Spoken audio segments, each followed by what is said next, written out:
Je sais pas si c'est mon dream job, mais là aujourd'hui, c'est ce qui m'intéresse.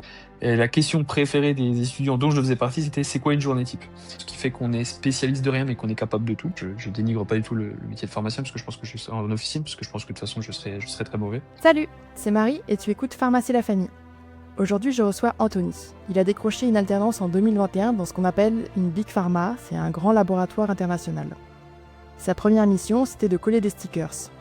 Aujourd'hui, on est 5 ans plus tard, il est superviseur dans la même boîte. Il manage une dizaine de personnes qui ont parfois le double de son âge sur une ligne de production d'insuline injectable.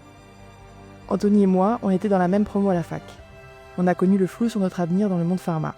Et aujourd'hui, il a accepté de venir répondre à toutes les questions qu'on se posait à l'époque. Bonne écoute!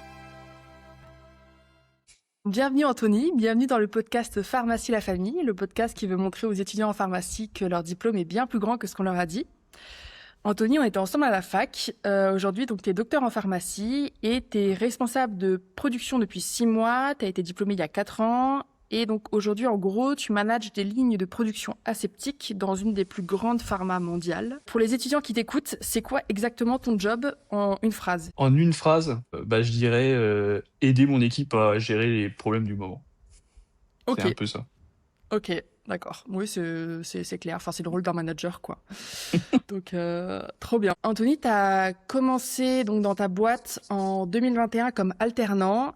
Hum, Et 5 ans après, tu es passé donc d'alternant à chef. C'est un genre de ouais. parcours classique ou c'est vraiment un parcours qu'on voit que dans les films et tu as réussi à te faire une place?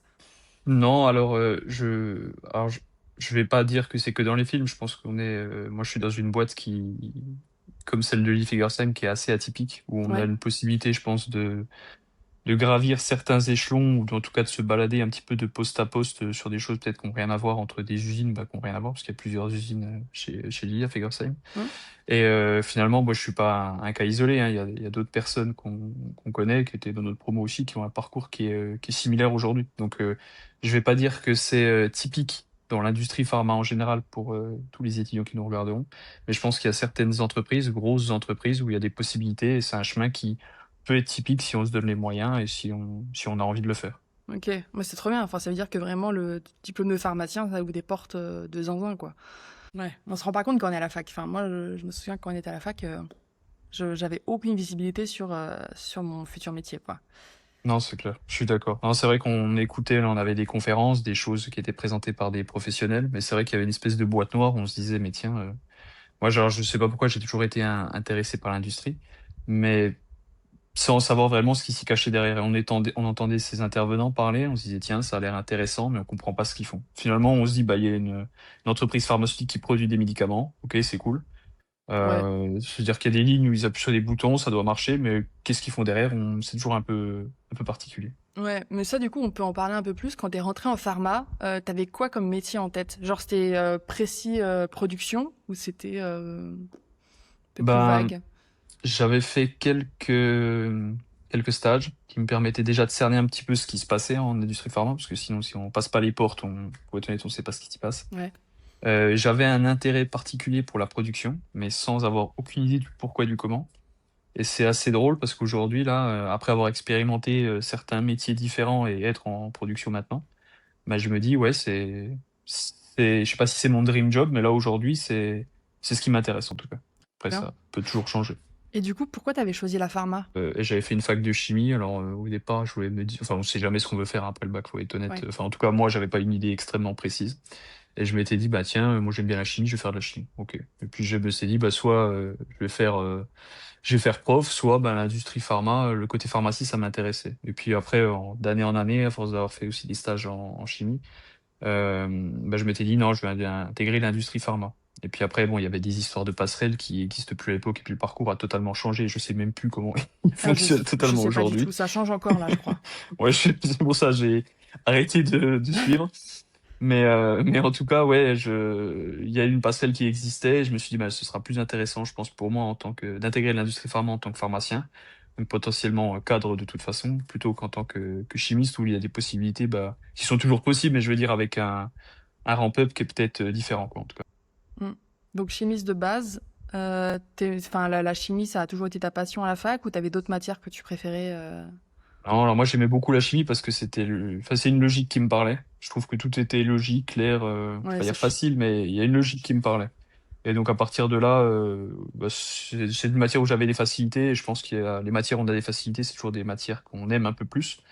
Ouais. Sans que ça nous passionne réellement. Et je vais pas dire que je suis là le week-end à lire des bouquins de chimie, mais en tout cas, c'est une matière ouais que je trouvais intéressante. Après, dans d'autres matières, ouais, j'ai jamais eu une matière où je me suis dit mais tiens ça c'est super. Je trouve que tout est intéressant. Il y a toujours des choses bonnes à prendre, mais globalement c'est pas ce qui. J'ai pas une matière où je me dis tiens ça j'aurais fait de la recherche là-dessus, tu vois. Ok, ok. Et il y a des matières que t'aimais moins, du coup, avec ton profil chimie ou pas? Ouais, bah, il y a des, ouais, ouais. Bah, clairement, il y a des matières type, tu vois, un peu affaires réglementaires, c'est matières très générales sur des Ouais. grandes thématiques. C'est des trucs, moi, que je trouve moins concrets. Tu vois, moi, ce qui m'intéresse là aujourd'hui, c'est que j'ai un métier qui est très concret. C'est à la fin d'un jour, à la fin d'un mois, il faut que je sorte X unités, que je produise X unités. Il y a quelque chose de concret à la fin. Ouais, c'est Et terrain. c'est un petit peu comme la chimie, tu vois, où finalement, bah, tu arrives à un produit A, faut aller à un produit B, tu as quelque chose de concret. Les matières où tu as peut-être des textes, où tu as peut-être des réglementations, où tu as peut-être des choses qui sont pas assez concrètes, pour moi, ça me parle. Ouais, tu sais jamais trop quand t'as fini ta journée dans ces boulots-là. Enfin, c'est l'impression que j'en ai. Ah oui, c'est un peu ça. Toi, donc, tu étais à la fac de Strasbourg et tu étais impliqué dans le CEFI. Donc, le CEFI, c'est Mm, le comité des étudiants en pharmacie industrielle. mm, Qui en a parlé dans le podcast? Je crois que c'est mm. Johanna qui en a parlé. Donc, toi, tu étais impliqué très tôt et tu as été trésorier dans, dans l'asso. Ouais. Qu'est-ce qui t'a amené dans le CEFI? C'était une conviction? C'était des amitiés? C'était un calcul? C'était quoi? Alors, à la base de la base, je vais être honnête, c'est j'avais un groupe d'amis qui effectivement était membre actif. Donc je me suis dit, bah tiens, je sais pas, tout le monde y trouve un intérêt à être dans une asso. Je me dis, écoute, moi je suis ouvert à tout un tas de choses. Si les gens y trouvent un intérêt, bah, peut-être que j'essaye, peut-être que j'y trouverai un intérêt aussi.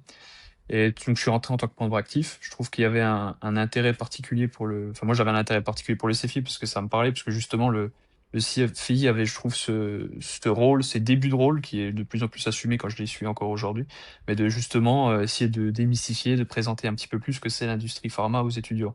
Parce que Ouais, comme dit, moi je parle de boîte noire, mais je pense que tout le monde avait un peu ce ouais, ressenti-là. ouais, Et le but complètement. c'était de faire sauter une espèce de barrière pour que les gens se rendent un peu plus compte de ce que c'est.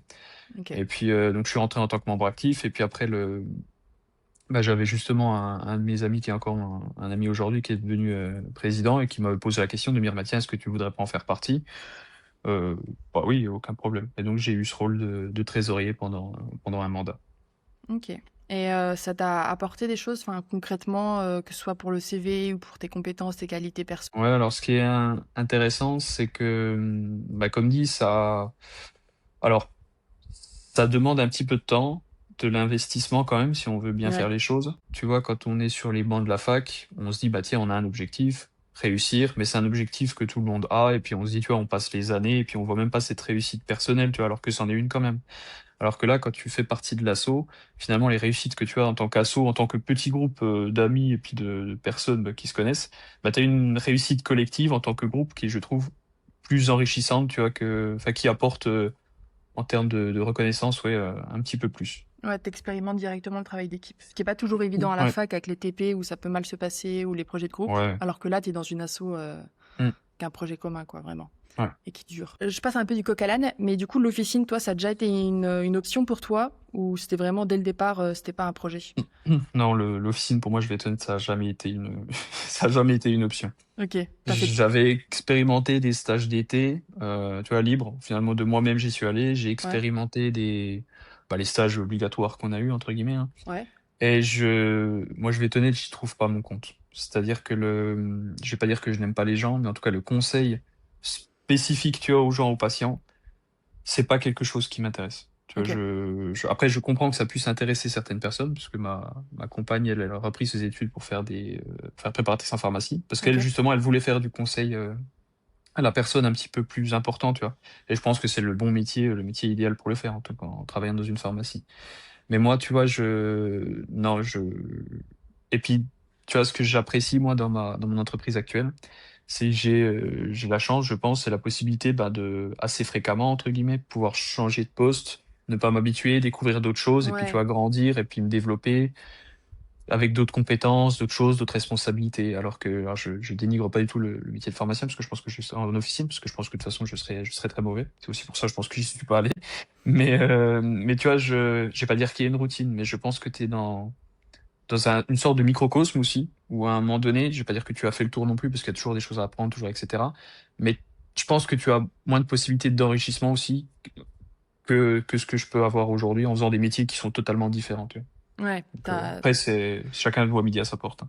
ouais, ouais, non, mais je suis d'accord, le métier de pharmacien d'officine, il a plein de qualités, mais Mm, tu pars quand même sur une carrière où globalement, que ce soit aujourd'hui, dans 10 ans ou dans 20 ans, tu feras la mm. même chose. Donc, ouais, C'est ok. ça. Moi, je te Après, je trouve ce qu'il y a d'intéressant dans le parcours de pharmacien d'officine, c'est qu'à un moment donné, peut-être à terme, pour ceux qui ont cet objectif-là, c'est après d'acquérir, tu vois, ton officine. Et là, je pense que le métier prend une dimension qui n'a plus rien à voir. Parce que là, le métier, tout d'un coup, bah, tu as une casquette, effectivement, conseil, et une casquette, bah, il faut que je gère mon entreprise. Et ça, Mm. pareil, je m'étais posé la question de me dire, oui, mais il y a cette casquette A, et puis après, tu as cette casquette B qui peut arriver à plus long terme. Mais même, tu vois, cette casquette B de gérer son entreprise, c'est aujourd'hui pas quelque chose qui, moi, m'intéresse. Je vois tout un tas d'avantages parce que t'es le patron, donc entre guillemets, tu peux faire aussi ce Oui. que tu veux, gérer comme tu veux et amener l'entreprise là où tu as envie de l'amener. Mais je pense pas avoir cette casquette non plus entrepreneuriale. Parce que moi, j'y vois, parce que j'ai des exemples dans ma famille où ça s'est bien passé comme ça a pu moins bien se passer. Et je vois aussi tous les aspects négatifs qu'il y a à avoir sa Ouais, propre les contraintes société. et tout, ouais. Ah ouais. Donc, non, je suis bien en CDI dans mon entreprise. Ok. Et du coup, le pharmacien d'officine, tout le monde voit ce que c'est. Ouais. Pharmacien dans l'industrie, c'est plus compliqué. Est-ce Ah. que ta Hmm. famille, tes amis qui sont pas pharma, ton entourage, ils comprennent ce que tu fais au quotidien ou tu dois toujours réexpliquer Alors déjà, comme pour l'instant j'ai eu la chance de changer les 2-3 ans, c'est-à-dire que à peine le poste est, je pense, un peu compris, faut que je réexplique ce que c'est à peu près le nouveau. Donc non, c'est compliqué. Alors que ce soit dans l'industrie pharma comme moi j'avais des amis de mes parents aussi quand j'étais plus jeune, qui étaient par exemple ingénieurs chez, tu vois, des entreprises automobiles, des grandes entreprises automobiles ou d'autres choses. Et franchement, on comprenait jamais ce qu'ils faisaient. Parce que peut-être qu'ils travaillent sur le panneau de porte ou la jointure ou le truc. Ouais, Et c'est tellement complexe à comprendre tout le maillage, tout le système de fonctionnement. Une fois que tu y es, tu oublies d'où tu viens, donc tout est clair. Mais au départ, moi je me souviens les premières fois où j'étais rentré, je me dis alors attends, c'est quoi le mode de fonctionnement, qui est quoi, comment ça fonctionne? Et en fait, c'est un mode de fonctionnement qui est similaire, quasiment similaire entre toutes les industries pharma. Mais pour expliquer au tout départ comment ça fonctionne, enfin, franchement compliqué. Donc non, c'est compliqué d'expliquer ça avec des mots simples. On arrive à comprendre, tu vois, en disant bah, je supervise une équipe de production. On produit des cartouches d'insuline, ça va. Mais tu vois, c'est quand tu rentres plus dans le détail, bah c'est compliqué parce tu qu'évidemment le perds tout poste le c'est pas monde, que ouais. ça quoi. Ouais. On va partir sur ton boulot, mais est-ce qu'avant ça, Ouais. tu as un petit détail de tes années de fac qui Ouais. t'a marqué particulièrement? Ça peut être un TP, un prof, En bien ou en moins bien? n'importe. Quelque chose N'importe. que tu retiens. Ça peut être aussi ta soutenance, ça peut être ce que tu veux. D'ailleurs, tu as fait ta thèse sur quoi? Moi j'ai fait ma thèse, le thématique, alors je l'ai fait il y a 4 ans maintenant, ça remonte un peu, mais c'était sur le lean et les indicateurs de performance dans l'industrie pharmaceutique, qui Ok, était directement lié avec mon année d'alternance. d'accord. Ok, Mais ouais. sinon, non, moi, enfin, j'ai pas de point précis que je retiens de la fac. Il y a juste une étape ouais, que je retiens qui était une étape un peu délicate, puisque comme dit, moi, je reviens de la faculté de chimie à la base. Ouais, Donc, je suis arrivé en deuxième année de pharmacie. Et finalement, bah, tout ce qui avait été vu en première année, moi, je ne l'avais pas vu. Donc, j'ai débarqué là et il y avait tout un tas de cours où tu as des profs qui zappaient des fois 30 diapos en disant, bah, ça, on l'a déjà vu. ouais. Et moi, j'ai dû me retaper, tu vois, toutes ces choses-là en reste. Donc, la deuxième année pour moi a été extrêmement compliquée, point de vue moral, d'un point de vue un petit peu tout. Et aujourd'hui, ouais, c'était quand même une fierté à un moment donné, ce parcours, parce que c'était franchement pas gagné. On a beau se dire, Mathieu, il a fait une passerelle, il a pris la voie facile, mais je peux assurer que ça a été franchement très, très difficile Ouais, pour moi. j'imagine, il y a l'anatomie, il y a la génétique, il y a l'embryo et tout. Ouais, ouais. Et du coup, maintenant, sur ton parcours, on va dire pro, ou l'entrée Hum, dans ton parcours pro, hum. tu as donné le nom de ta boîte. Donc, on peut donner le nom de la boîte, ça te dérange pas? Oui, on peut. Oui. Bah, de toute façon, Ok. c'est disponible sur mon profil LinkedIn, donc il n'y a Oui, pas c'est de, vrai, mais y pour a les autres, on va peut-être pas pas de donner. souci. Toi, tu as fait des très bons stages. Tu as fait un stage, j'ai vu, chez Baxter, un stage chez Ouais. Synerlab, et Ouais. après, du coup, Lilly en alternance. Ouais. C'est des opportunités que tu as facilement décrochées? C'était du boulot? Ça s'est passé comment? Alors facile, je dirais pas. J'ai essayé de le simplifier en tout cas. C'est vrai que j'avais fait un premier stage chez Baxter. Bah, je sais que c'était un stage qui était un stage de découverte d'été qui était inférieur à 6 semaines, donc pas forcément rémunéré. Ça, ils avaient été clairs dès le début. Ouais. Et moi, j'avais dit, bah écoutez, je veux voir ce que c'est, donc c'est pas un souci. Donc ouais, j'y suis rentré comme ça. J'ai fait toucher un petit peu à tout, donc de A à Z. Donc c'était intéressant de voir aussi le parcours de l'entrée des matières premières jusqu'à la sortie Mhm. pour ce cycle. Ensuite, Synerlab, qui a changé de nom, là, je crois maintenant. Il Ok, s'appelle Meribel, pour ceux ok. qui s'intéressent. Ben, là, je m'étais lancé assez tôt dans les recherches. C'était un stage de je sais plus combien.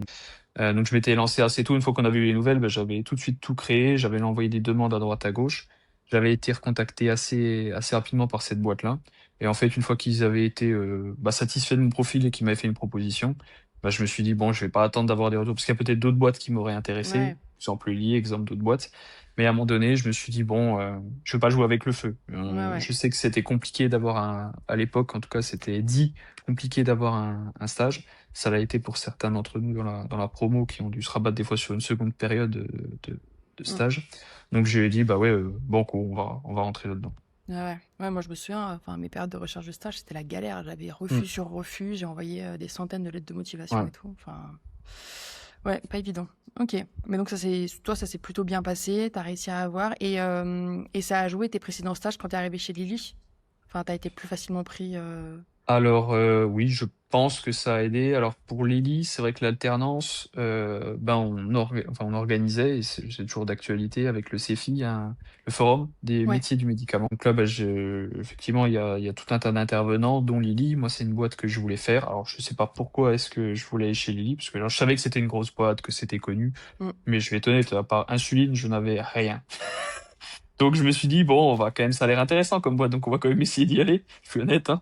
Mm. Et donc ils étaient arrivés avec, je sais plus, 5, 6 offres d'alternance, ce que je trouvais dingue, et qui étaient spécifiques, enfin spécifiques. Ils avaient une plaquette et ils recherchaient, j'avais l'impression, spécifiquement des étudiants en master 2 ingénierie pharmaceutique. Donc le Ouais. master que moi j'ai réalisé. Et donc, ben, à un moment donné, ils me demandaient quelle offre m'intéressait. J'ai dit, bah, les 6. Donc, après, je pense que chaque responsable de son offre d'alternance a fait des entretiens. Donc moi j'avais fait, je sais plus, 4 ou 5 entretiens. Puis finalement, bah après il y a eu des discussions sur tous les gens qui avaient été vus, des ordres de préférence, des choses pour s'orienter, pas s'orienter. On a discuté un peu avec les RH. Et puis bah, ouais, j'ai eu l'offre que j'ai eue, quoi. Mm. Donc très satisfait. C'est fou en vrai, 4 5 entretiens pour une alternance. Moi je me souviens, j'avais passé des entretiens pareil, t'en avais 4, 5, des fois 6 Mm. pour un stage, un truc qui dure quelques mois où tu vas même pas avoir une telle valeur ajoutée pour la boîte. Ouais. Et c'est rude en vrai quand t'es étudiant, que t'as pas l'habitude et tout, Mm. ça peut être décourageant. Tu l'as dit, t'as fait un master ingénierie. Le master, il Oui. t'a servi dans tes stages ou c'était trop théorique et c'était pas suffisamment proche du réel? C'est un master que je souhaitais faire parce qu'il s'orientait vers la production, entre guillemets, pharmaceutique. Donc Ouais. c'est le master qui se rapprochait le plus de ce que moi j'avais envie de faire. Mhm. À la faculté de pharmacie de Strasbourg, je précise. Parce que j'avais pas envie de forcément bouger, j'étais bien à Strasbourg, etc. C'est un master que je voulais faire aussi parce qu'il était en alternance. Moi, et à un moment donné, les bancs de la fac, j'aimais bien, mais je voulais aller bosser, voir ce que c'était Ah, mais l'industrie c'est pharmaceutique, trop quoi. bien l'alternance en vrai. Ouais. Ah oui, oui, c'est clairement ça. Donc ça, c'était les 2 points, on va dire, qui m'intéressaient. Je voulais quand même faire un master parce que j'aurais pu ne pas faire de master, voilà. Mais je me suis dit, ça Ouais. rajoute quand même une ligne dans le CV, Mm. même si le master à la base, je me dis, même si le master c'est du bullshit, eh ben, je peux quand même, je peux que ça fait comme une belle ligne sur le CV. Et ça, Ouais. les entreprises le sauront pas, quoi. Ce qui a le contenu, alors il y avait des parties qui étaient intéressantes, des parties forcément qui l'étaient moins. Aujourd'hui, ce que j'utilise au-delà du master de mes études, c'était en termes de connaissances, je vais pas dire c'est le néant, mais c'est très peu de choses. Après, il y a tout un tas de compétences qui se sont dégagées de tout ce que Mm. j'ai appris, de ma façon de fonctionner, etc. Mais que ce soit le master comme les études, aujourd'hui, bah, je suis pharmacien, ok, j'ai ce rôle-là, mais je pourrais ne pas être pharmacien et, tu vois, ingénieur dans l'industrie pharma, que j'aurais eu peut-être les Ouais. mêmes possibilités, tu vois, finalement. Après, t'as peut-être une compréhension globale de toute la chaîne jusqu'au patient qu'un ingénieur n'aura pas. Ah bah voilà, Euh, non mais après c'est ça, un ingénieur aura des capacités techniques que moi je n'ai pas. ou que je prendrais plus de temps à développer. Mais par contre, voilà, j'aurais des compétences, effectivement, comme tu dis, sur un moment donné, la chaîne de A à Z, tu vois, quand on parle d'un point de vue réglementaire aussi sur d'autres Ouais. choses, mode de fonctionnement tu vois, parce que j'ai eu aussi des postes techniques où finalement, ben, quand on parlait de molécules, justement, et de médicaments, ben, ça me parlait sûrement plus qu'un ingé de base, Ouais. sans les dénigrer, bien sûr. T'as les enjeux sanitaires et pas juste économiques, logistiques, quoi. Ouais, T'as le global. exact. Pendant ton alternance, du coup, tu faisais du packaging. Donc, t'as dit que t'as changé Ouais, plusieurs fois chez Lilly, ouais. notamment pour le dispositif Trulicity pour les diabétiques, de ce que j'ai Mhm. vu. C'est quoi le quotidien d'un alternant dans ce domaine? Tu faisais Alors, quoi? moi, je parle pour moi spécifiquement, hein. Ça a été, pareil, relayé aussi, mais il y a eu des investissements qui ont été faits sur le site de Fegersheim il y a pas si longtemps justement pour développer ce produit-là. Donc on n'était pas encore en réelle production. Donc il y avait tout un tas de choses à mettre en place. Et donc à partir de là, bah, ça peut être beaucoup de choses. Ça peut être, j'ai démarré peut-être en mettant des stickers à droite à gauche pour identifier la zone, faire du 5S. Ça a pu être ben, communiquer, faire des communications aux équipes de prod sur des sujets sécurité, qualité et autres. Et quand on a pu faire peut-être plus de production, bah, ça a pu être donner un coup de main au manager et son bras droit sur des indicateurs de performance, aider à planifier peut-être un petit peu ce que pourrait être la production future. Après, moi, j'ai eu la chance d'avoir un démarrage de ligne et je pense que c'est le moment où finalement, ben, j'ai pu orienter, peut-être, entre guillemets, orienter aussi le poste comme j'ai voulu, entre guillemets, en me disant, bah, tiens, il y a ce sujet qui m'intéresse, est-ce que je peux le prendre? Parce que chacun était sous l'eau, donc à un moment donné, il y a des sujets que j'ai pu prendre. Comme ils Hmm. ont vu que j'étais motivé et j'espère bon, bah finalement, voilà, ils m'ont fait confiance aussi sur tout un tas de sujets, et je les en remercie. Et bah voilà, j'ai pu après poursuivre et au-delà de coller des étiquettes, entre guillemets, faire des choses qui étaient beaucoup plus pertinentes. Et ouais, voilà. Ok. Et le lean, la mise en place de process et tout, moi, j'ai pas du tout vu ça à la fac. Tu l'as vu au master? On a eu ouais, des choses là-dessus, effectivement. Ok. Ok, ouais, donc c'est vraiment. En fait, c'est quand même en plus le master Ouais. pour Ah comprendre oui, un oui, peu. tout à fait. L'impression des fois que ça apporte rien, mais des fois juste d'avoir tu vois, le lean par exemple, c'est quelque chose, si quelque personne, si on t'en a jamais parlé, tu vas être là, bon, je sais absolument pas ce que c'est, je sais pas où je mets les pieds. Alors que si tu commences à avoir quelques connaissances, quelque chose un petit peu théorique, peut-être que ça va être différent du terrain, mais en tout cas, tu auras une approche qui sera déjà amorcée. Et avoir Ok. une amorce déjà dans la réflexion, c'est déjà des fois l'essentiel. Ok. T'es resté 3 ans et demi dans le packaging. T'as Ouais. fait, donc ce que j'ai vu, t'as fait alternant, ensuite associate. C'est quoi la différence entre alternant et associate, à part le fait que tu sois diplômé? Alors, alors.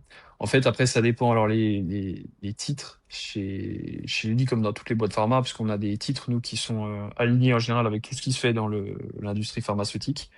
Quand on parle d'associate, en général, c'est qu'on a un espèce de statut cadre, on va dire, de Ok, base. Voilà. ok, Après, on peut être associé de plein de choses, hein, jusqu'à associé directeur, où finalement, c'est ouais. du management, etc. Et après, t'es passé scientist et après senior scientist. Ça, c'est des trucs qu'on ne voit pas du tout à la fac, en vrai, enfin, ces titres-là. Ah bah, T'arriverais à non, expliquer alors. un peu les différences? Ouais, alors en À fait, part moi, comme dit, l'âge? à part l'âge, non, après, ça, c'est. Tu veux dire quoi? La question, c'est quelle est la différence entre un statut standard et un statut senior? Bah, par exemple, ouais. Ou ce que c'est Ouais. qu'un scientist? En fait, moi, comme dit, là, je suis rentré en tant qu'apprenti. Ensuite, une fois que j'étais apprenti, ben, ils ont bon, pérennisé, entre guillemets, ma position sur un poste réel en production où je pilotais les opérations de production avec le manager. Ensuite, je suis passé à un poste qui était plus technique. Finalement, ben, j'étais plus, comme dit, nous, dans l'usine de packaging, on fait de l'assemblage, donc Ouais, de cartouches et de stylos auto-injecteurs, ou alors de stylos injecteurs, ouais. et on fait du packaging. Donc forcément, ben, quand on travaille sur ce type de produit, on a besoin de spécialistes sur ces produits. C'est-à-dire que si jamais on a un dysfonctionnement sur un device, comme on les appelle, sur un de nos stylos, il faut qu'on puisse dire, tiens, c'est quoi le souci, d'où ça vient, est-ce que ça a un impact uniquement chez nous, est-ce que ça a un Mm. impact au global, est-ce que je sais pas. Et donc on a ce poste-là qui est un poste technique, comme je l'étais de scientist justement pour être une espèce d'ingénieur spécialisé sur Tes le références device. sur ton produit. Ok. Et après, donc là, c'était il y a 5-6 mois, tu as switché complètement, Ouais. tu as changé de domaine et tu es parti en production aseptique. Ouais. Ça, c'est un vrai pivot, c'est un changement parce que tu en avais marre, c'est un changement, parce que tu avais une opportunité, tu avais fait le tour du packaging? Non, alors dire qu'on a fait le tour du packaging, je vais rester humble parce que il y a quand même des dizaines de lignes, donc tu vois, il y a quand même de quoi voir, même si effectivement j'avais fait une belle passe, j'avais vu tout un tas de choses, il y avait encore plein de choses à voir, hein. Il y a des gens qui font toute une vie au packaging. C'est que Mmh. chez Lily Fegersheim, un niveau d'ancienneté assez important, voilà. En vrai, je te dis Mais ça, non, mais j'avais bossé chez Sanofi, en ouais, Normandie et pareil dans le packaging, tu as des gens qui font mm, carrière et qui deviennent ouais, experts de chez experts, quoi. ouais, voilà. Mmh. Donc non, moi après, je pense que sur le site de Fegersheim, on a la chance de faire plein de choses différentes. Donc à un moment donné, ce serait bête de, enfin bête. Après, c'est une volonté, mais moi je me dis, c'est tant qu'à débuter une carrière, c'est bien justement au départ de sa carrière de pas se spécialiser dans un domaine et d'essayer justement de switcher, de voir différentes choses. Donc à un moment donné, on a la chance d'être un site aussi de production parentale. Donc je me Ouais. dis c'est intéressant d'y aller. Et moi je sais que je voulais faire de la prod, comme dit, c'est quelque chose qui m'intéresse beaucoup. Je voulais faire de la supervision directe de terrain, quitte à être en cycle comme je suis. Donc, il y a un moment donné, quoi, tu vois, à force de cocher des cases, l'opportunité s'est présentée et je dis, bah ouais, go, ça sera super. OK, trop bien. Et le management, tu avais été formé à ça ou tu as appris un peu, avec le bon sens et sur le tas? Non, alors évidemment, c'est pas, je vais pas dire c'est pas donné à tout le monde, pas dans le sens, pas humble, mais il y a un Ah moment moi, je pense donné, que il y vraiment, a, c'est pas donné à tout le monde, le ouais, ah management. oui, non, mais Enfin, ça, on est d'accord. Mais voilà, il y a quand même une discussion qui se fait en amont, entre guillemets, de se dire, OK, apte ou pas apte. mmh, Et ensuite, c'est effectivement, on a un accompagnement, on a des formations, on a tout un tas de choses, mais c'est pas quelque chose qui est de toute façon donné, entre guillemets, à n'importe qui, quoi. On voit bien qui serait capable ou qui serait pas capable, ou qui est-ce qu'on a envie de tester, voir si ça marche. ouais. Et finalement, est-ce que ça marche ou ça marche pas? Parce qu'après, comme dit, c'est un métier qui est très particulier. On le banalise, je trouve, beaucoup en se disant, ben, c'est un objectif ou c'est forcément une évolution. Mmh. Mais non, c'est un métier quand même à part entière, hein. Ouais, ouais, ça, je suis d'accord. Tout le monde n'est pas fait pour être manager parce qu'après, tu as un impact direct sur la vie des gens, sur la vie de tes Mhm. collègues et tout. Donc, c'est pas évident. Puis même pour soi, enfin, c'est des compétences à développer. Ça peut Ah te ouais. mettre en zone de fragilité et tout. Ouais, c'est Mhm. compliqué. Et toi, c'est quoi ce que tu aimes bien dans ton boulot aujourd'hui de manager? Moi, ce que j'aime beaucoup, c'est finalement, alors, des fois, on voit le manager comme étant quelqu'un qui dirige, qui donne les directives, qui atteint ses objectifs, et c'est super. Moi, ce qui m'intéresse beaucoup, c'est finalement d'être là en support des équipes, parce que finalement, moi, en tant que manager, là, je travaille avec des personnes qui sont conducteurs de ligne. Donc finalement, c'est pas moi qui vais faire fonctionner la machine. Moi, Oui. je suis là pour essayer de les aider et de mettre de l'huile dans les rouages sur le terrain. Mais finalement, c'est ce que je leur dis. Moi, le moins indispensable dans toute cette chaîne, finalement, j'ai presque envie de dire c'est moi. Alors, content de les entendre dire que je l'aide beaucoup. Mais à un moment donné, moi, je suis là pour, voilà, comme dit, les aider, donner la direction sur laquelle on doit aller. S'ils ont des problèmes, escalader ces problèmes. Enfin voilà, mais c'est leur rendre service, moi, qui me Ouais. stimule particulièrement. Et quand tu dis manager, ça représente combien de personnes aujourd'hui? Moi, j'ai 10 personnes. 10 personnes, ouais, ok. Mm. Ouais, donc ça fait déjà une bonne équipe. Une bonne équipe, c'est pas évident. Euh, Tu travailles donc en production aseptique, donc principalement sur de l'insuline.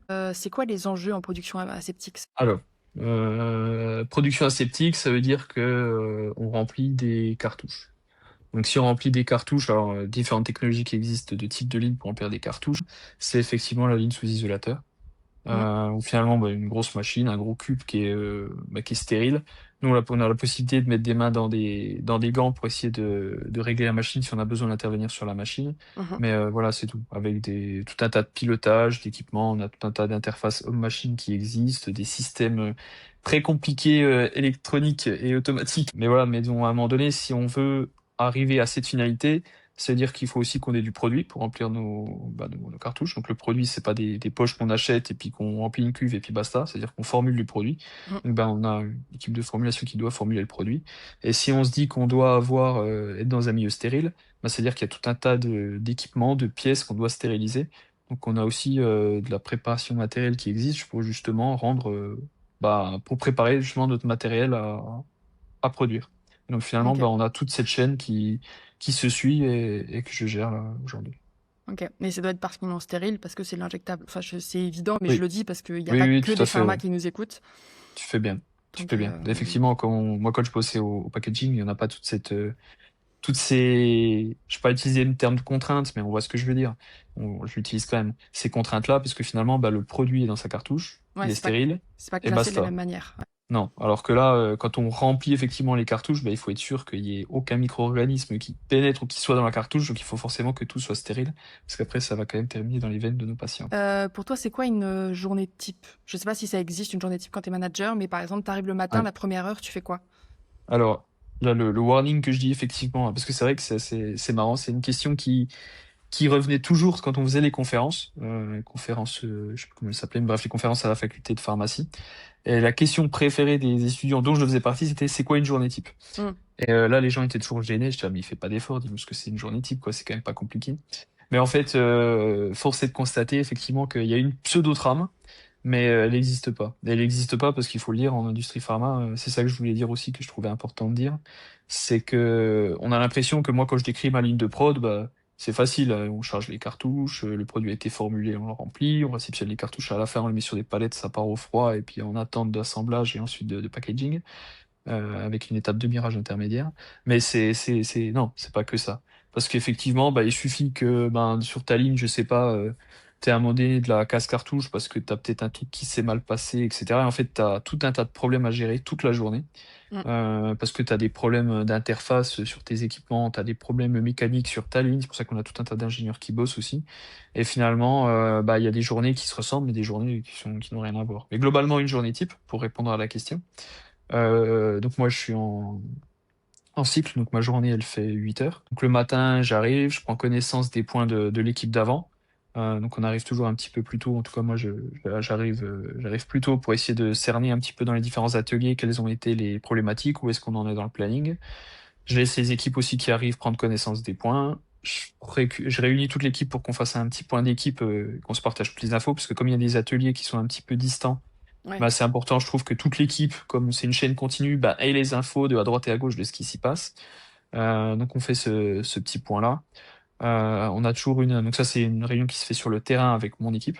Ensuite, forcément, bah, il y a une strate. Il y a de différents types de strates, hein. Donc après, il y a une strate supérieure où finalement il y a une réunion qui est gérée après par mon chef et avec tous les services supports, que ce soit la qualité, les ingénieurs, l'assurance de la stérilité, etc. Pour justement ben, qu'on puisse escalader les problèmes s'il y en a. Parce qu'après, les problématiques, en tant que producteur, je ne vais pas pouvoir résoudre toutes les problématiques. On aura besoin de services support. Donc on escalade ces points. Et puis après, finalement, le reste de la journée, donc ça, je pense que ça prend 1 heure et demie. Après, le reste de la journée, c'est ben, j'ai une liste de problèmes. Comment je gère mes problèmes? Peut-être que je vais avoir des déviations. Donc peut-être que je vais devoir un jour me décaler 1 heure pour faire une déviation. Peut-être qu'après, je vais avoir un souci technique où voilà, je vais rester avec les ingénieurs pour essayer de suivre le souci, voir si on a besoin d'escalader. Peut-être que ça va me prendre 1 heure aussi.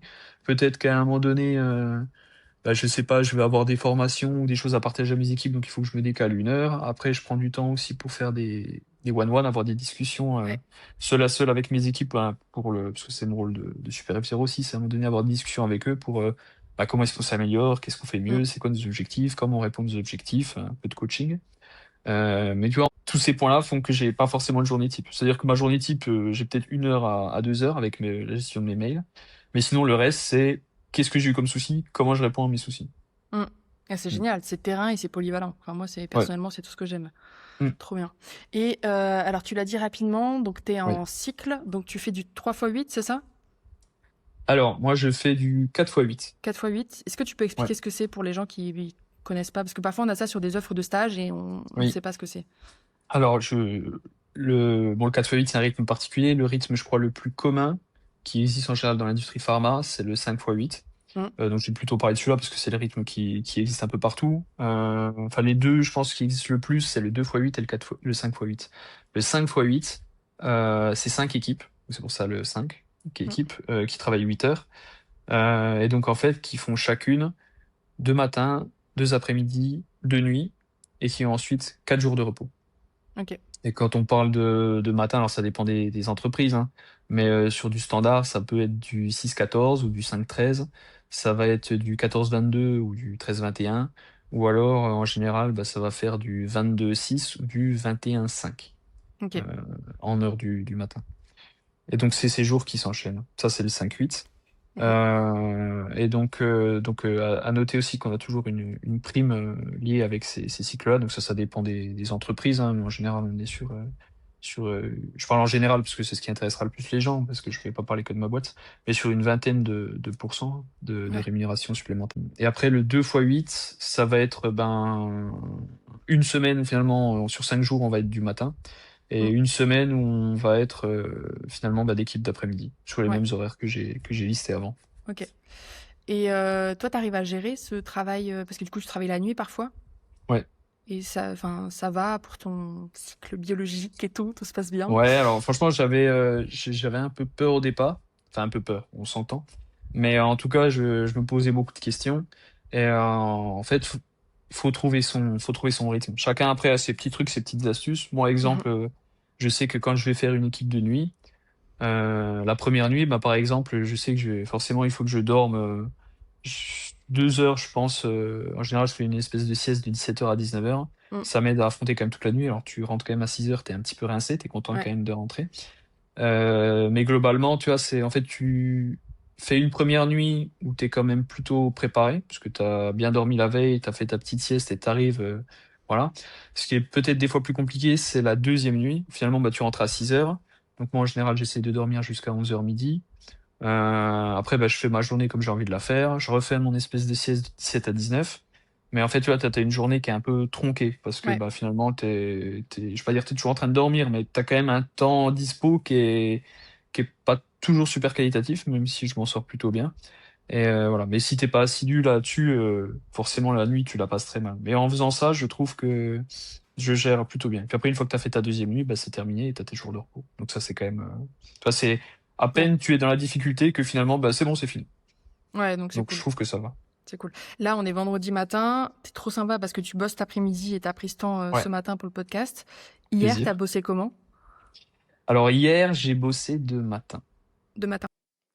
Donc finalement, j'ai fait 6-14 et puis bah là, ça me laisse 24 heures puisque je rebosse à 14 heures Ok. aujourd'hui. Bon, bah ça va. Ouais. C'est quand même pas mal. Ok. Comment tu fais? Je passe un peu du coq. Ah si, pardon. Si, t'as nommé ça tout à l'heure.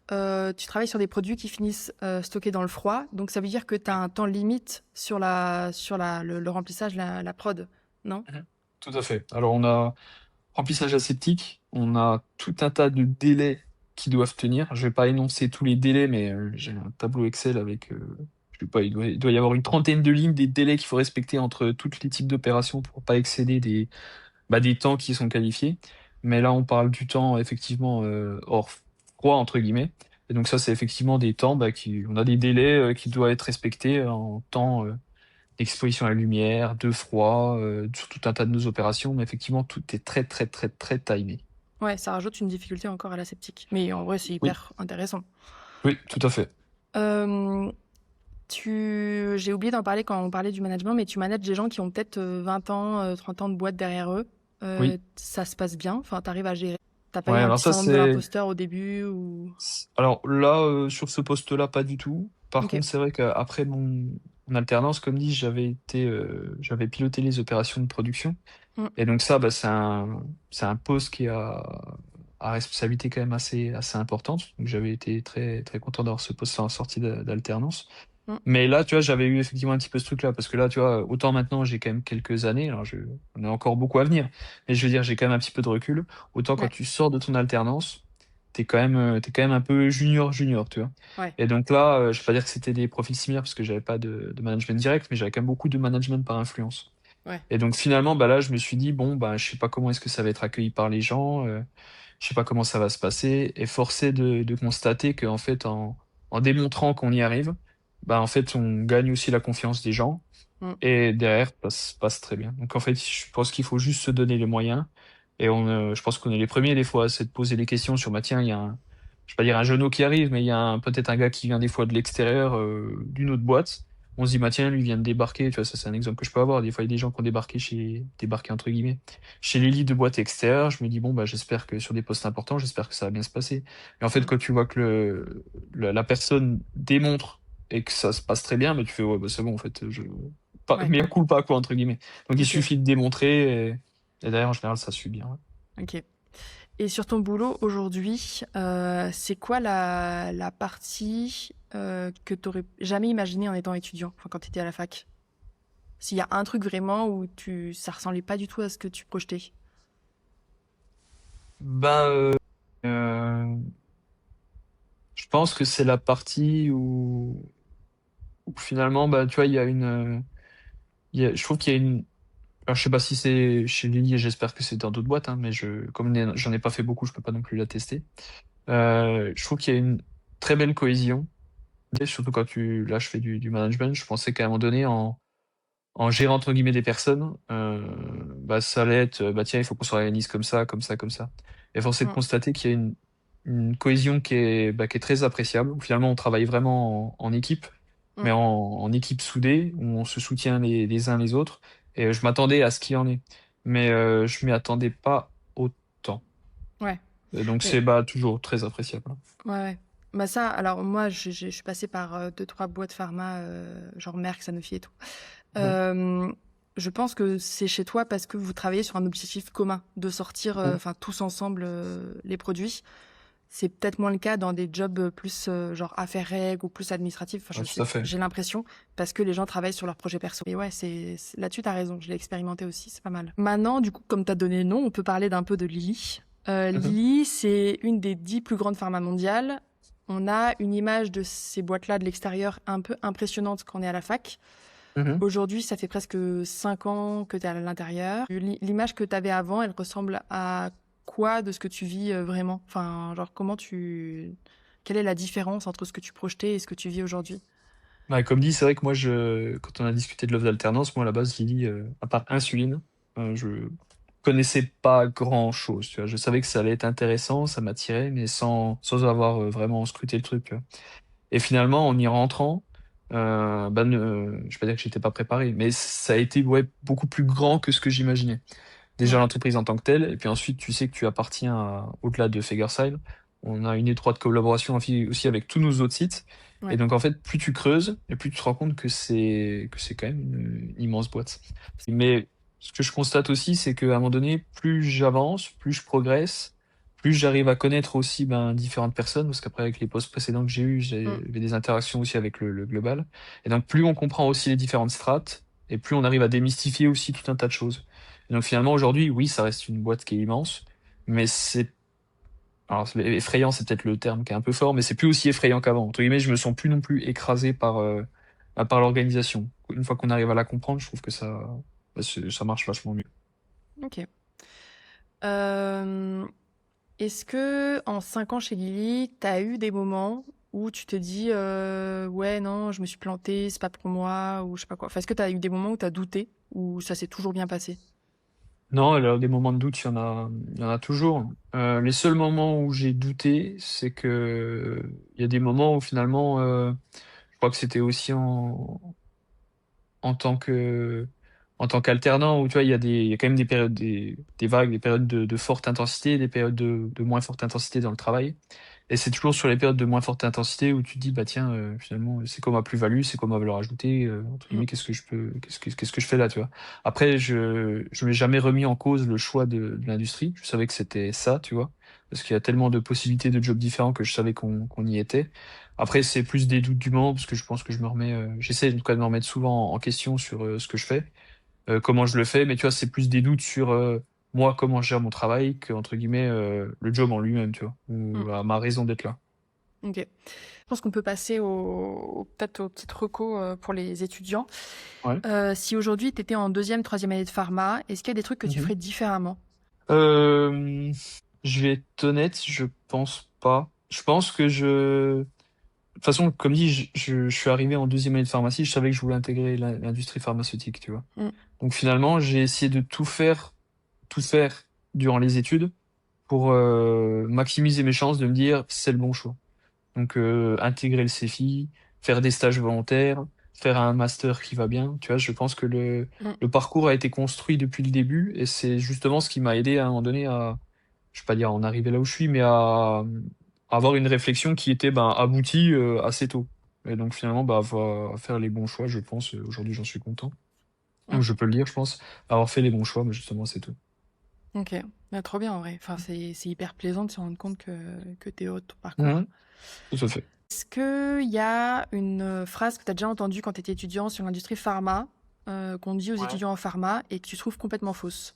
Ou Euh, une idée euh, reçue ou quelque chose? ouais, alors c'est vrai qu'en industrie pharma, un des trucs que j'ai entendu, alors c'est pas forcément la fac, mais c'est aussi un petit peu partout, c'est quand tu es pharmacien, on va souvent te dire, bah tiens, ou même dans d'autres boîtes, si tu es pharmacien, ben il faut que tu utilises ton diplôme. Donc si tu dois, parce que c'est vrai que le diplôme de pharmacien dans l'industrie pharma, la responsabilité pharmaceutique, c'est souvent délivrer des lots. Ouais, Tu vois. Donc c'est refaire des revues de l'eau et délivrer des lots. Alors j'ai rien contre ce métier-là parce qu'il en faut, tout à fait. Moi, c'est pas forcément quelque chose qui m'intéresse, qui me stimule, mais c'est ça reste intéressant à faire puisque ça amène d'autres problématiques. À un moment donné, le pharmacien en production, si tu es pharmacien, tu n'es pas obligé de passer par ces étapes-là. Moi, à un ouais, moment donné, on m'avait dit, bah tiens, tu sais, si tu veux rentrer machin, truc, bah, il faudra peut-être que tu passes par cette étape-là, quoi. ouais, Alors peut-être que aujourd'hui, je pense, je vais pas dire y avoir échappé, mais je pense que j'y retournerai plus parce qu'à un moment donné, les strates font que bah tu gravis et tu repasses peut-être plus par d'autres choses.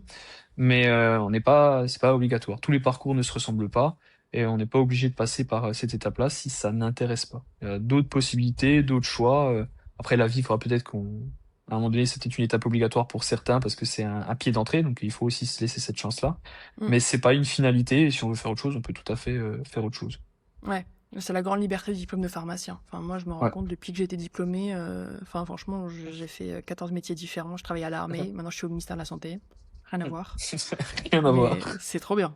Ok. Est-ce que pardon, à l'inverse, est-ce qu'il y a quelque chose que personne ne dit sur son métier et que tu voudrais qu'on sache? Mon métier actuel? Ouais, ou sur le métier de pharmacien dans l'industrie pharma. Ben justement, c'est un peu en lien avec le message précédent. Il y a un moment donné, on a un diplôme de pharmacien. Mm. Ok, qui pour moi est un ticket d'entrée dans l'industrie pharma. Je pense qu'on a un diplôme qui nous permet d'acquérir tout un tas de compétences, des compétences polyvalentes, qui fait qu'on est spécialiste de rien mais qu'on est capable de tout. Polyvalente, qui fait qu'on est spécialiste de rien mais qu'on est capable de tout. Ça, Ouais. c'est peut-être la phrase à retenir. Et du coup, bah, ça donne un ticket d'entrée. Et après, bah, faites-en ce que vous voulez, quoi. Vous voulez rentrer en tant que qualité, ok, à faire de la revue de l'eau, c'est pas un souci. Vous voulez faire après de la prod, vous voulez faire tout un tas de choses. Enfin, c'est aujourd'hui, alors je sais pas, j'ai toujours pas compris pourquoi. On nous laissait aussi cette polyvalence-là, parce que toi, ça c'est un truc que je comprends pas, donc j'en profite et j'en suis content. Mais pourquoi est-ce qu'on me laisse faire de la supervision de prod? Pourquoi est-ce qu'on me laisserait faire de la technique? Pourquoi est-ce qu'on me laisserait faire ça? Tant mieux, j'en profite, j'en suis content et je pense et je en être capable. C'est commun, tout le monde est OK avec ça et on nous laisse faire, donc il faut en profiter, c'est important. Ouais, mais du coup, j'ai une question pour toi. Mhm. Si t'as pas écouté les précédents épisodes, ça va être très drôle. C'est Mhm. quoi pour toi un pharmacien? C'est quoi pour moi un pharmacien? Ah, j'ai pas écouté les précédents épisodes, pas Ah bah tout, voilà. Et parce du coup, que ça va être drôle. c'est quoi pour moi un pharmacien? Alors, je pense qu'on est un spécialiste, enfin, un professionnel de santé, Pas évident, qui a hein? des, non, c'est un professionnel de santé qui a justement pour moi des connaissances polyvalentes sur tout un tas de métiers, mais justement, c'est un un professionnel de santé polyvalent, mais spécialiste de rien. Ok, c'est ça. Pour moi, En c'est un fait, peu ça. c'est marrant parce que tout le monde me parle de la polyvalence. Ah ouais. Peu Mm. importe les métiers, parce que enfin, du coup, pharmacien d'officine, pharmacien dans la recherche, Mhm. tout le monde parle de la polyvalence. C'est trop bien.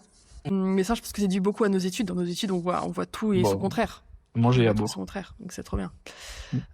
Est-ce que, avant de conclure, tu as des ressources, que ce soit des bouquins, des films qui t'ont marqué, des podcasts, des newsletters, ce que tu veux, que tu pourrais conseiller à un étudiant en pharma? Alors, je vais être honnête, moi, je lis très peu, je me Ok. renseigne très peu. J'essaye des fois de chercher justement des ressources pour me dire, tu vois, parce que je cours beaucoup. Donc, des fois, plutôt que d'écouter de la musique, je me dis, bah, j'aimerais bien écouter un podcast ou quelque chose pour commencer à appréhender d'autres choses. Mais je pense qu'il y a une partie qui est déjà intéressante en premier lieu. Donc, c'est bien d'écouter des podcasts, mais je pense qu'il y a, au-delà des podcasts, il y a une partie qui est hyper importante, c'est déjà apprendre à se connaître soi. Et il y a déjà un travail sur soi. Alors, je dis pas avant de le faire, on peut le faire en parallèle, c'est pas un souci. Mais ce que je dis, c'est qu'il y a une partie ultra importante qui est se connaître soi, connaître ses limites, qu'est-ce qu'on a envie, comment est-ce qu'on veut évoluer. Parce que des fois, moi, je le sais, hein, des fois, j'ai écouté certains conseils, j'ai essayé de les appliquer, je me dis, ouais, mais ça marche pas pour moi. Donc, il Ouais. faut prendre un peu de recul aussi sur ce qu'on écoute, sur ce qu'on lit, pour se dire: «Tiens, qu'est-ce qui marche mieux pour moi ou qu'est-ce qui marche moins bien pour moi?» parce qu'on est tout un tas de pour chacun des profils différents. Donc il y a pas de bonne façon ou de mauvaise façon de gérer un problème, il y a des façons différentes de les gérer, parce qu'on a tous des réactions ou naturellement qui sont différentes. Mais il faut voilà, moi mon message qui ne lit rien et qui n'écoute rien, heu, n'est pas, justement, c'est justement, voilà, apprenez à vous connaître et à tester différentes choses sur ce qui marche et ce qui marche pas et ça Mhm. permettra justement en écoutant et en lisant des choses, de rebondir dessus et peut-être de rendre ça encore plus efficace, quoi. Ok. Moi, du coup, j'ai une ressource pour toi qui ne lit pas Ouais, beaucoup. J'y connais rien en lean management, ouais, mais j'ai un frère qui bosse là-dedans et qui m'a conseillé un bouquin qui est hyper facile à lire parce que c'est une histoire un peu genre pas romancée, mais c'est en gros t'as Pierre, Jacques et Jean et puis il se passe ça et ça. Et ça s'appelle The Gold Mine. C'est genre la mine d'or. Je ouais, l'ai là, je sais pas si tu vois. je le vois très bien. Et c'est trop bien. Et en fait, tu Mmh. comprends plein. Bon, peut-être que toi, ça va pas te parler parce que tu connais déjà tout ça, mais tu comprends plein de trucs sur le lean alors que Ouais, t'as l'impression de juste lire un roman. ouais, Donc c'est vachement chouette. Voilà. Si je prends jamais. note. Mais je le mettrai en référence de l'épisode si ça intéresse OK, les étudiants en ouais. pharma parce que ça, on nous en parle pas quand on est en pharma. Mmh. Enfin, je sais pas si. Non, Voilà. clairement pas. Trop bien. Est-ce qu'il y a un dernier truc que tu voudrais dire aux étudiants en pharma maintenant que tu as le micro? Ou est-ce qu'on est bon, on a fait le tour? Ouais, alors petit dernier mot de la fin, enfin, parce que je pense qu'il faut en faire un, c'est important. Mais je sais que les études sont pas forcément faciles, qu'il y a tout un tas de doutes, tout un tas de questions. Mm. Posez-vous quand même les questions assez tôt, donnez-vous les moyens. Comme dit, on a un métier qui est polyvalent, on a des possibilités qui sont assez incroyables. Donc donnez-vous les moyens, donnez-vous des possibilités. Et puis comme dit, on a pour l'industrie pharma un beau ticket d'entrée. Donc saisissez-le et après, une fois que vous l'avez, faites-en ce qu'il vous plaît. Mais normalement, il y aura toujours de quoi satisfaire les personnes qui veulent travailler dans l'industrie. Donc il faut juste s'en donner les moyens et voilà. Trop bien. Bah, merci beaucoup, Anthony. C'était hyper intéressant. Je pensais pas que ça allait être, honnêtement, je pensais pas que ça allait Mhm. être intéressant à ce point-là pour moi parce que j'ai bossé un peu dans l'industrie pharma et en fait, j'ai appris plein de trucs. Donc, Pas trop tant bien. mieux. Un Merci plaisir. beaucoup. Au Et bah, plaisir. à une prochaine. Un grand merci à Anthony qui, comme vous l'avez compris, enchaînait sur une journée de travail en horaire décalé. Si t'as aimé cet épisode, tu peux laisser 5 étoiles sur ta plateforme d'écoute préférée. Ça prend 10 secondes et ça fait vraiment toute la différence pour permettre à un maximum de monde de trouver ce contenu. J'ai coupé plusieurs choses au montage, dont les vrais chiffres de son salaire. Tout ça, ainsi que mes recommandations pour accéder à des postes similaires, c'est dans la newsletter du podcast. Le lien est dans la description. À très bientôt dans Pharmacie la Famille.